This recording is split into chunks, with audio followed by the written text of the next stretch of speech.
దేవుని పట్ల ఆసక్తి కలిగి ఈ వృద్ధాప్యంలో చనిపోతే దేవుని సన్నిధికి వెళ్ళాలన్న ఆశతో భయభక్తులు కలిగి ఉంటారనమాట. క్రైస్తవ స్త్రీలు, క్రైస్తవ వృద్ధులు నటిస్తారు. 99% నటించే వాళ్ళు ఎక్కువ మంది ఉంటారనమాట.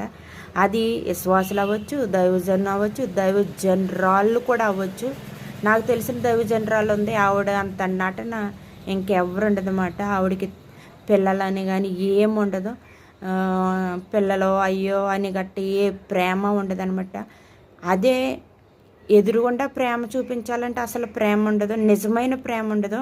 అదే బయట వాళ్ళ దగ్గర అయ్యి బాబోయ్ నా కూతురండి, అయ్యి బాబోయ్ నా కోళ్ళండి, నా కూతురుతో సమానమండి, అయ్యి బాబోయ్ నా కొడుకండి, నా కొడుకు లేకపోతే నేను ఏమైపోతానండి అని బుడిబుడి దుఃఖాలు తీసేస్తారు. ఇలాంటి బుడిబుడి దుఃఖాలు తీసి వాళ్ళని అస్సలు నమ్మకూడదు అనమాట.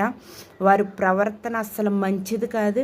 ఒక మామూలుగా మంచోళ్ళు అయి ఉండొచ్చు కానీ ఆత్మీయంగా మాత్రం మంచోళ్ళు కాదు. ఆత్మానుసారంగా కూడా వీళ్ళు అస్సలు మంచి ఆలోచనలు కలిగి ఉండరు. ఎవరు ఎలా నాశనం అయిపోతారు అనుకుంటారు.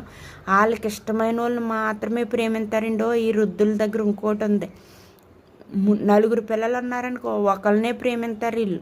అదే తండ్రి అనుకోండి అందరినీ ప్రేమిస్తాడు అనేసి అన్నాను. అది కూడా అబద్ధమే. నాకు తెలిసిన వ్యక్తులు నా చుట్టూనే ఉంటారు. అసలు అందరిని ఒకలా చూడరండి, అవసరానికి వాడుకుంటారు. ఇందులో పిల్లలు కూడా ఏమనుకుంటారంటే ఇంకేముంది వాళ్ళని వదిలేసి మమ్మల్ని బాగా ప్రేమించి అన్నారు, ఈ ప్రేమ అయ్యి బాబు శాశ్వతమైంది, ఏం చెప్తే అది చేసేయాలనుకుంటారు. ఎందుకు వాళ్ళకి కూడా తెలియదు అది అబద్ధమని. నిజమైన ప్రేమ ఇంకొకరి మీద ఉంటుంది, వాళ్ళ మీద చూపిస్తారు ఈ ప్రేమ. వీళ్ళతో బహు జాగ్రత్తగా ఉండాలన్నమాట. ఈ దొంగ ప్రేమికులతో బహు జాగ్రత్తగా ఉండాలి. ఈ వృద్ధులు దొంగ ప్రేమ, మంచి ప్రవర్తన కలిగి ఉండరు, చెడ్డ ప్రవర్తన, అబద్ధాలు, కొండిగత్తులు.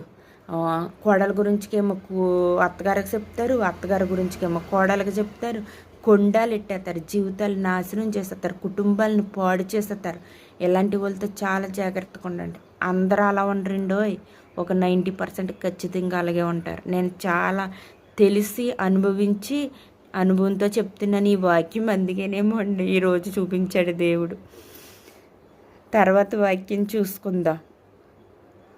దేవుని వాక్యం దూషింపబడకుండానట్లు ఉండాలంట, కానీ వీళ్ళు ఎక్కడ ఉండరు.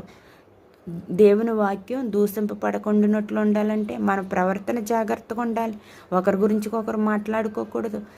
ఒకరి విషయాలు మనకు వేరే వ్యక్తి వచ్చి మనకు చెప్తున్నారంటే దానికి అర్థం వాళ్ళ గురించి మనం ప్రార్థిస్తామని. వారి గురించి క్రైస్తవులుగా సహవాసం కలిగి ఉంటాం కాబట్టి వారి కొరకు మనం ప్రార్థిస్తామని చెప్తారు. కానీ మనం ప్రార్థించే